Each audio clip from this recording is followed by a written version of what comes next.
Doctor Mohammad Abdul Mannan, আপনার কাছে একটু আসি যে আপনার কাছে একই রকম প্রশ্ন যে ভোট কেন্দ্র নিয়ে এসবির একটা রিপোর্ট ছিল 43,000 ভোট কেন্দ্রের মধ্যে 67% ঝুঁকিপূর্ণ। এর আগের শতো আমি একই কথা বলেছিলাম যে সেই জায়গা থেকে এখন আসলে কতটা উত্তরণ ঘটেছে, সেই ঝুঁকির জায়গা কতটা করতে পেরেছে। আরেকটি বিষয় যেটি ডক্টর আহমেদ সাজিদুল হক রুবেল তিনিও বলেছেন যে প্রশাসন বিএনপির দিকে ঝুঁকে পড়ার যে অভিযোগটি উঠছিল সে জায়গায় তিনি বলছেন যে প্রশাসন হাতছাড়া হওয়ারও একটি সুযোগ হচ্ছে, যার কারণে আসলে অভিযোগটি করছে।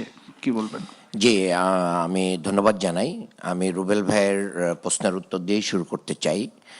আসলে যাদের নেতৃত্বে এবং যাদের মানে অ্যাক্টিভ পার্টিসিপেশনে বাংলাদেশ দ্বিতীয় স্বাধীনতা অর্জন করেছে, সঙ্গত কারণেই তারা এই পরবর্তী বাংলাদেশ নির্মাণ এবং বাংলাদেশ পুনর্গঠনে মাঠ পর্যায়ে ছিল এবং তাদেরকে প্রশাসনের লোকেরা এটা আইডেন্টিফাই করতে পেরেছে কারা এখানে নেতৃত্ব দিয়েছে, কাদের সহযোগিতা ছিল, কারা জীবন বাজি রেখেছে, এটার আদলেই কিন্তু তারা তাদের অবস্থান নিয়েছিল। কিন্তু যখন ডে বাই ডে এখানে আমরা ফ্যাসিস্টদেরকে নিষিদ্ধ করতে চাই নাই, আমরা ভারতীয় এজেন্ডাকে মানে সেভাবে আমলে নিচ্ছি না, তখন ভারতীয় এজেন্ডা আওয়ামী এজেন্ডা যখন কোনো একটা দলের দিকে চলে যাচ্ছে, তখন ফ্যাসিস্টের রেখে যাওয়া এই প্রশাসন আস্তে আস্তে করে তার সেই চরিত্র এবং তার সেই কি রূপ বদলানোর যে সুযোগটা নিচ্ছে, সেটাই এখানে হয়েছে। মূলত তারা এমনিতেই এখানে আসে নাই, তারা আমাদের কোনো লোক না, তারা মূলত এখানে ঘাপটি মেরে বসে থেকে তারা সুযোগ সুবিধাকে মানে ডিজাইন করছে, এটা একটা কথা। আর আপনি 43,000 ভোট কেন্দ্রের কথা বলছেন, আমার আসনের ঢাকা 6 98টি ভোট কেন্দ্রের ভিতরে 80% ভোট কেন্দ্র ঝুঁকিপূর্ণ। আমরা বিশ্বাস করি এই স্বপ্নগুলিতেই তৈরি হবে স্বপ্নের বাংলাদেশ। স্বপ্নধারা, ধরনীর বুকে স্বপ্নের ঠিকানা। এবং আপনি যদি ভোট কেন্দ্রগুলোর অবস্থান দেখেন, চারিদিকে বাড়ি, 2-3 জন লোক একটা গলির ভিতর দিয়ে হেঁটে যাওয়া যায়, এই গলি পথ আছে সেখান দিয়ে। তো এই ভোট কেন্দ্রগুলোর আশপাশে যত সন্ত্রাসীদের অবস্থান, অস্ত্রবাজদের অবস্থান, সেটা উদ্ধার হয় নাই। সাইফুল ভাই বলেছেন বৈধ অস্ত্র যারা, তাদেরও জমা দেওয়ার ডেট পড়ে নাই। তাহলে কিভাবে আপনি একটা সুন্দর নির্বাচন সেখানে করতে চান? আমরা দৃশ্যমান কোনো অগ্রগতি সেখানে দেখছি না। আরেকটি কথা আমি ছবি সহই দেখাতে চাই।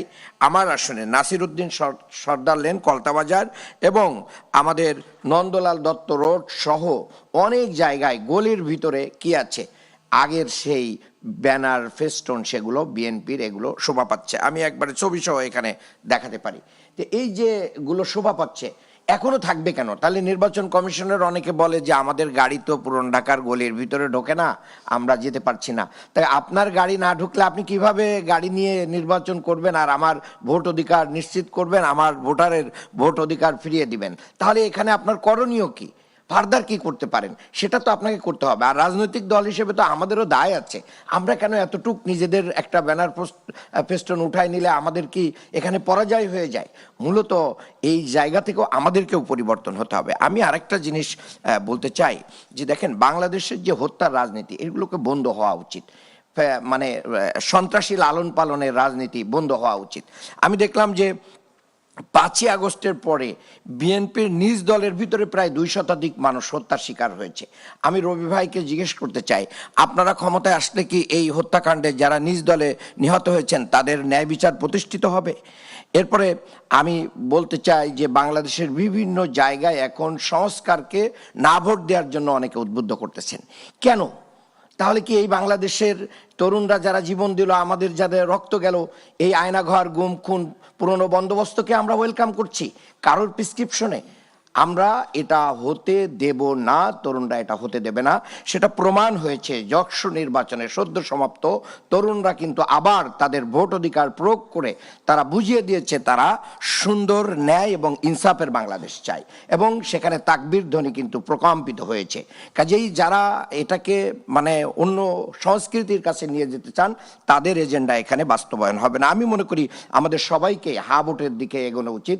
আপনার আমার রাজনৈতিক মতদর্শ যাই থাকুক না কেন, সাইফুল ভাইদের মতন নেতারা তো ঐক্যমত্য কমিশনে মাসের পর মাস অসংখ্য কর্মঘণ্টা দিয়ে এটাকে একটা জায়গায় নিয়ে এসেছেন। এখন সবকিছু হয়ে যাওয়ার পরে খাওয়ার আগে আপনি বলছেন না আমরা কেউ খাবো না, এটা বাদ, এটা ঢেলে ফেলাই দাও, তাহলে তো এটা হতে পারে না। এরপরে নির্বাচনের অনেক জায়গায় ফ্যামিলি কার্ড দেওয়ার কথা এসেছে এবং সেগুলো প্রকাশ্য আমি মনে করি আচরণবিধি লঙ্ঘন। এগুলো কিভাবে প্রশাসন দেখবে এটা প্রশাসনের ব্যাপার। আরেকটা বিষয় আমি বলতে চাই যে আমার নির্বাচনের আগে ফ্যামিলি কার্ড দেওয়ার কথা বলছে। হ্যাঁ, কারা বলছে? বিএনপির পক্ষ থেকে বিভিন্ন জায়গায় বলা হচ্ছে যে কি দিব আপনাকে, ফ্যামিলি কার্ড দিব, এই ফ্যামিলি কার্ডে এত টাকা থাকবে, এটা কৃষি সুবিধা পাবেন, এটা সুবিধা পাবেন নির্বাচিত হয়ে আসার পরে। হ্যাঁ, নির্বাচিত হওয়ার আগে। তাহলে এই যে কার্ড আপনি ইশতেহারে দিয়ে এক জিনিস, কিন্তু আপনি যদি এভাবে করে এই কার্ডের তালিকা নেওয়া শুরু করেন, আইডি কার্ড নেওয়া শুরু করেন যারা যারা নিতে চান ভিতরে ভিতরে, তাহলে তো এটা নির্বাচনের আচরণবিধি সুস্পষ্টভাবে লঙ্ঘন। আরেকটা জিনিস আমরা খুব সুস্পষ্ট, অনেক মিডিয়া তার মানে খোলস পরিবর্তন করছেন। হ্যাঁ, যারা ইতিপূর্বে মানে বিএনপিকে কোনো মানুষের কাতারে ফেলে নাই, ম্যাডাম জিয়ার পরে এত অত্যাচার নির্যাতন হওয়ার পরে তাদের থেকে একটা কথা স্পষ্ট হয় নাই, এখন তারা খুব দরদি হয়ে মনে হচ্ছে যেন কাছের। মূলত তারা আমি মনে করি যে কোনো একটা দেশের এবং কোনো একটা গোষ্ঠীর এজেন্ডা বাস্তবায়ন করছেন। আরেকটা কথা আমি বলতে চাই, সাজিদ ভাই বলেছেন যে পুলিশ শিবির উনি দেখেছেন, কিন্তু বিএনপি শিবির বা ছাত্রদল শিবির উনি কোথাও হয়তো দেখেন না, এটা ঠিক না। আমি মনে করি বাংলাদেশের প্রশাসন যদি প্রফেশনাল আচরণ করে, সেটা যার পক্ষে যাক, উনি যদি ন্যায়সঙ্গত করেন, তাহলে ওনার কিন্তু জনগণের কাছে এই জবাবদিহিতাটা প্রতিষ্ঠিত হয়।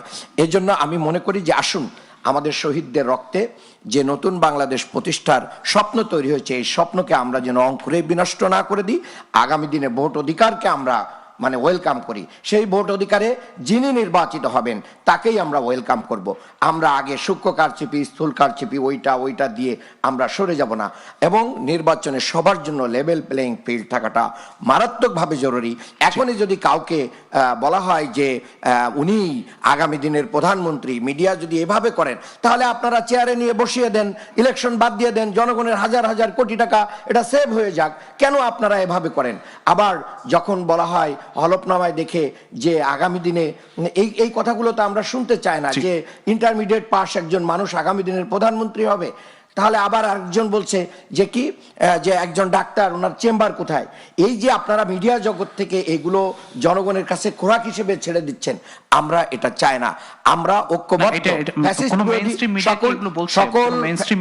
আমি বলছি আপনাকে, যারা আপনি সোশ্যাল মিডিয়াকে মিডিয়া হিসেবে বাদ দিতে পারবেন না, কারণ মিডিয়া, মেন স্ট্রিম মিডিয়া অনেক সময় চাটুকারিতা করে, কিন্তু সেখানেই সত্য উচ্চারণ হয়। আমি শেষ কথাটা বলতে চাই, আপনি গড়পড়তা আসলে এভাবে বলতে পারেন না। না, আপনিও তো এখানে দেখছি অনেক পক্ষপাতিত্ব করছেন।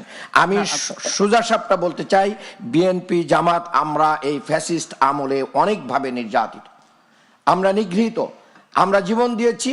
সেই জীবন দেওয়া রক্তের উপরে আরেকটা নতুন বাংলাদেশ তৈরির নেতৃত্ব দিয়েছে আমাদের তরুণরা। সেই জায়গায় আমাদের ভিতরে আপনারা বিভাজনের রাজনীতি করবেন না। আমাদের আদর্শিক মত পার্থক্য থাকতে পারে, ফ্যাসিস্ট বিরোধী, স্বৈরাচার বিরোধী ব্যাপারে আমরা সবাই ঐক্যবদ্ধ। এভাবে আমরা বাংলাদেশ গড়ে তুলব। আমিরে জামাত এই জন্যই বলেছেন, আমরা 200 সিট পাইলেও আমরা বিএনপিকে নিয়েই ক্ষমতা মানে গ্রহণ করব এবং বাংলাদেশ গঠন করব।